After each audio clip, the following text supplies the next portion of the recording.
નમસ્કાર દર્શક મિત્રો, આપ નિહાળી રહ્યા છો સાઈ ગ્રુપ મીડિયા હાઉસ દ્વારા સંચાલિત નવસારી લાઈવ અને ઝટપટ ન્યૂઝ। આ દ્રશ્ય આપ જુઓ। આ દ્રશ્ય જોતાની સાથે તમને થશે કે ભાઈ નવસારી વિજલપુર નગરપાલિકાએ તો કદાચ હવે 10-10 રૂપિયા ટિકિટ લેવી જોઈએ, કારણ કે એક ઝરણું નીકળ્યું છે અને એ ઝરણું પણ ક્યાં ફૂટ્યું છે તો એ ઝરણું ફૂટ્યું છે ભક્તાશ્રમ શાળાની સામે। ભક્તાશ્રમ શાળાની સામે પાણીની પાઇપલાઇનની અંદર ભંગાણ થઈ હતી, જેની રજૂઆત કરતા 20મી તારીખે સવારે 9 વાગે અમિતભાઈ, આ ઘટના ક્યારની છે અને કેટલા દિવસથી આ ખાડો છે? આ ખાડો 1 વીક થઈ ગયું છે। 20 તારીખે સવારના 9 વાગે ખોદેલું, ત્યારનું હજુ તે જ હાલતમાં મૂકીને જતા રહેલા છે। હજુ સુધી કોઈ આવ્યું નહીં મળે, કંઈ નહીં મળે। રોજ પાણી ભરાઈ જાય, બધા સ્કૂલના છોકરા આવે, કોઈ પડી ગયું તેની જવાબદારી કોણ લેશે? અને સામે ગાડી બી પાર્ક નહીં થાય, અહીંયા મૂકીએ ક્યાં, વાહન ક્યાં મૂકવા? આ અમિતભાઈ છે। અમિતભાઈની સાથે આપણે વાત કરી, સાથે જ આપણે બીજા ભાઈ કે જેમની દુકાન પણ અહીંયા છે। ભાઈ, શું નામ છે આપનું? હેમલ। હેમલભાઈ, શું કહેશો આ તમે ઝરણા વિશે?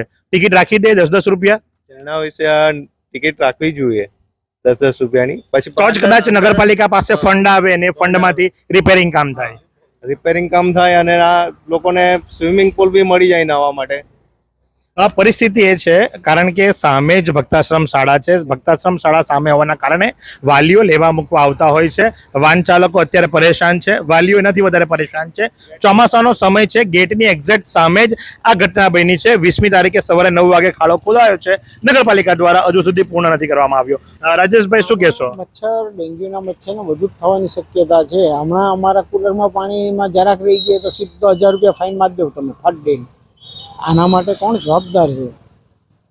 એકદમ સાચી વાત કે જો અમારા કુલરમાં જરાક કચરો દેખાય તો 1000 રૂપિયાનો ફાઇન મારો છો। આમાં મચ્છર ઉપદ્રવ, ડેન્ગ્યુ, મલેરિયા થશે તો એના માટે જવાબદાર કોણ? શું નામ છે ભાઈ આપનું? મગનભાઈ પટેલ। મગનભાઈ, શું કહેશો આ ઘટના વિશે તમે?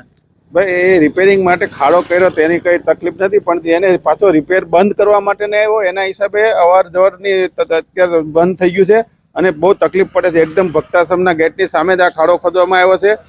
જ્યારે સ્કૂલ છૂટે ત્યારે ટ્રાફિક થઈ જાય છે, એ વાહનો અવર જવર થઈ શકતા નથી અને બહુ મોટો ખાડો પડી ગયેલો છે અને કોઈ રિપેરિંગ નથી કરતું। તમે જુઓ એ પ્રમાણે કે જ્યારે પાણી સતત વહ્યા કરતું હોય, ડામરનો રસ્તો હોય તો એનું ધોવાણ થાય અને ડામરનો રસ્તો વધુ તૂટે।